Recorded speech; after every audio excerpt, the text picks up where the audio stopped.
New Super Mario Bros. Mii was a small Wii U demo shown by Nintendo at E3 2011, back when the system was still being introduced to the public. It wasn't a full game, only letting you play for like 10 minutes before the demo shut off and was reset, but was more of a tiny playable showcase built to demonstrate what the new hardware could do. The demo looked very similar to New Super Mario Bros. Wii, even sharing assets with that game, but instead of playing as Mario or Luigi, the whole gimmick was that you could use your own Mii characters. The main point of the demo was to show off the Wii U gamepad, where one person could play on the TV while another interacted using the touchscreen to place blocks. It also supported off-TV play, which was a big selling point at the time. If you were a follower of the Wii U, you'd know that New Super Mario Bros. Mii wasn't the big 2D Mario game for the system, but rather, this demo was kind of turned into New Super Mario Bros. U, one of the biggest Wii U launch titles. Many of the ideas like the visual style, multiplayer focus, and level structure carried over to the actual game, but the Mii concept, of course, was dropped in favor of traditional Mario characters. You can still play as Miis in select challenge modes of the game, but Miis weren't the main focus of New Super Mario Bros. U like they were here. Because the demo was only ever shown at E3 and never released publicly, the full build isn't available today. Regardless of the console they were made to showcase, this is a fate that many Nintendo E3 demos suffered, including some more in this video today. What exists nowadays of this game are merely some screenshots and short bits of footage. I suppose this demo isn't too different from the fully released New Super Mario Bros. U, but it still is an interesting piece of lost media that I hope is found someday. Wii U Panorama View was a digital application released on the Wii U eShop in 2012, developed by Nintendo to showcase 360-degree panoramic photographs and videos. It allowed users to navigate virtual environments by moving the Wii U gamepad, which functioned as a window into the scene. The software featured interactive tours of various locations, including famous landmarks, scenic landscapes, and cultural sites, giving players an immersive way to explore real-world places from home. The game, if you'd even like to call it that, wasn't very popular despite it releasing, but what you may not know is that there was a very obscure early build of the game which never came out. It can be seen in a video titled Wii U Panorama View Hands-On by Engadget. The application still functions the exact same, like you spin the gamepad around and view these 360 landscapes, but there was an unused title screen featuring a Mii holding a gamepad which did not appear in the final release of Wii U Panorama View. There is also another video of this demo which was uploaded by IGN, which reveals that it was playable at an E3 afterparty. In this video, the Mii on the title screen is completely different, meaning that the demo probably cycled through a handful of different Miis every time it restarted. A pre-release trailer made by Nintendo also gives us another tiny glimpse at this early build of the game, which has Mii functionality built into the actual game, which was entirely removed from the final release. Your Mii can be seen in the bottom corner of the screen, moving in the same way that you were moving with the gamepad. As I said, this feature does not appear in the final release of the game, which is kind of a shame because it gives this otherwise dull experience just a little bit more charm. As of 2026, this original build of the game has not surfaced publicly, and likely never will. During E3 2014, alongside announcements for various other Wii U titles, Nintendo showcased two original tech demos designed to demonstrate the potential of the console's main controller, the gamepad. These demos, Project Guard and Project Giant Robot, were both conceptualized by Shigeru Miyamoto, who noted that they were in some way connected to the then untitled Star Fox Zero. Following the event, Project Guard was developed into a full game, released as Star Fox Guard, coinciding with the launch of Star Fox Zero on April 22, 2015. Project Giant Robot, however, despite indications that it was still in development as late as 2016, never progressed to a full release. The Project Giant Robot tech demo allowed players to construct a robot by selecting various objects and attaching them to its body, with the ability to change the width, length, and depth of each object. Once assembled, the player's robot would enter battles against other robots, with the objective of toppling opponents to win. The gamepad served as the primary interface for positioning and managing the player's creation, highlighting the console's unique asymmetric control possibilities. Although the game was never shown publicly after E3 2014, Project Giant Robot continued to appear in Nintendo's earnings reports from 2014 to 2016, initially listed for a 2015 release before being changed to be determined. In a March 2016 interview with Time magazine regarding Star Fox Zero, Miyamoto briefly mentioned Project Giant Robot, noting that no decision has been made about turning the concept into a fully developed game. By January 31st of 2017, Nintendo's third earnings release for the 2017 financial year omitted Project Giant Robot entirely, effectively signaling the project's cancellation. As of today, the initial tech demo from E3 2014 has not resurfaced online, with only footage available. Given that development may have continued between 2014 to 2016, it is possible that additional material or builds exist, though it remains unknown whether any further work was ever completed. But I have a theory.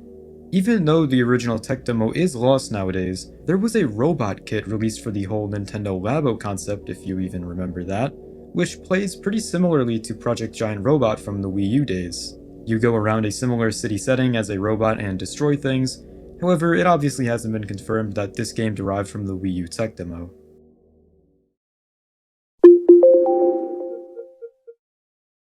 Hex Heroes was a Wii U party/strategy game announced in 2014 by Prismatic Games, with the game's design led by Mario Castañeda. The game was pitched as a 5-player experience for the Wii U, in which one player used the Wii U gamepad to oversee strategy and resource management, while up to 4 others cooperated using Wii remotes to harvest resources, build structures, and battle enemies across a dynamic map. Plans also included releases on Microsoft Windows, Mac OS, and Linux alongside the Wii U version. Development began after a successful Kickstarter campaign in 2014, which raised approximately $86,946 against its $80,000 goal. Prismatic Games actively engaged with funders, sharing updates through Kickstarter and attending industry events like GX3 and the GDC Play Conference. What was cool about this game is that its characters all came from indie titles, many of which released on the Wii U eShop. Some characters include Shovel Knight, Max from Mutant Mudds, Hat Kid from A Hat in Time, the guys from the Game Grumps, among many other indie game protagonists. During development, the team encountered technical challenges adapting the game to the Wii U hardware, which was the platform they most wanted to release the game for. Reports from 2016 detailed that programmers had to revise core systems, such as how levels rendered, effectively rebuilding significant portions of the game's engine to achieve stable performance.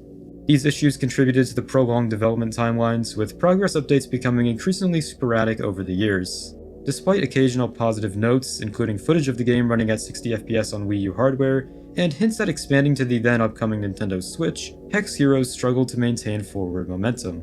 In 2018, the developers reported being denied access to the Nintendo Switch development kits, further complicating efforts to expand the project beyond its initial platform. By the early 2020s, communication from Prismatic Games had slowed significantly, with the last official updates dating from 2021. The closure of the Wii U eShop in March of 2023 effectively foreclosed the possibility of publishing Hex Heroes on its originally intended digital storefront, as the game was still unfinished and had never entered Nintendo's certification process. As a result, Hex Heroes remains unreleased and is generally considered to have entered development hell or to be cancelled. No official release date has ever been announced to the public, and no completed build has ever been made publicly available.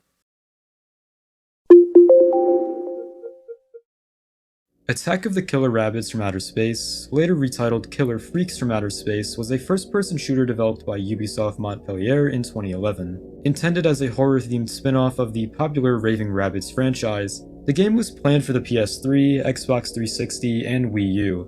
While it received early attention, the project was ultimately cancelled and heavily reworked into the Wii U exclusive game Zombie U.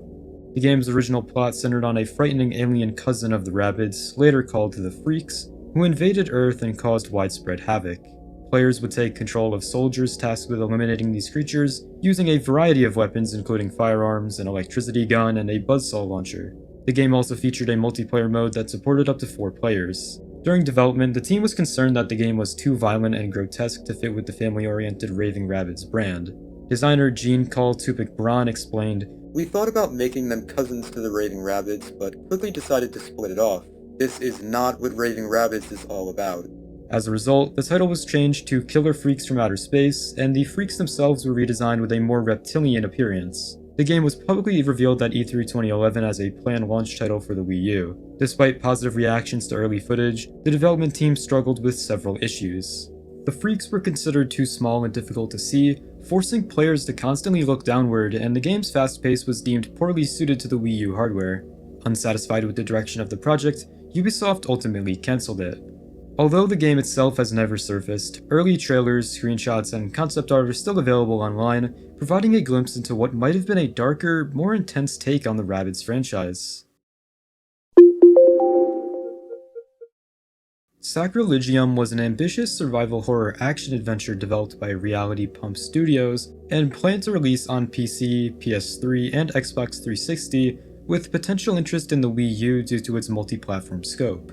Published by Topware Games, the project was first revealed through a detailed press release highlighting its story-driven single-player campaign, starring a young American student named Alex as the lead protagonist. Alex was designed as a strong, relatable character whose backstory, including her complicated relationship with a male secondary character named Ethan, was meant to provide emotional depth alongside the horror-focused gameplay. While character development was a focal point, the press release emphasized that gameplay would remain central, featuring combat, exploration, and survival horror elements. Despite the ambitious design and the extensive promotional materials, Sacriligeum never released, and little is known about how far development progressed beyond the press coverage. Screenshots, press releases, and concept art remain the only publicly accessible records. Its cancellation has left its gameplay and full narrative content largely unknown, with the project surviving only through its promotional documentation and early developer statements.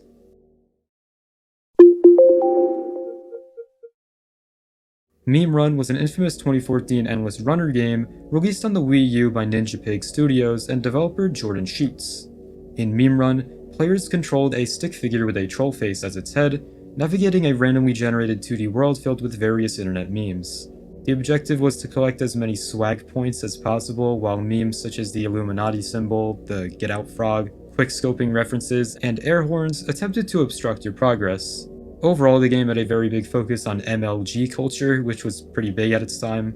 Meme Run quickly gained notoriety for its crude humor and questionable use of copyrighted material. Nintendo Life gave the game a 1 out of 10 rating, calling it abysmal and suggesting that Nintendo reconsider its eShop approval policies. Despite this, the game remained available on the eShop for over 2 months. On January 6th of 2015, a Steam Greenlight page was created to bring the game to PC. The page featured announcements about emoticons, trading cards, and backgrounds for Steam players, as well as planned Steam Workshop support. However, in March of 2015, the game was unexpectedly removed from the Wii U eShop. The creator of the trollface meme later stated that he had filed a copyright infringement takedown against the game. The Steam Greenlight page was never updated, and the planned PC port was quietly abandoned. To really put the final nail in the coffin, Valve retired the Greenlight service in 2017, further ensuring that Meme Run would never see a PC release.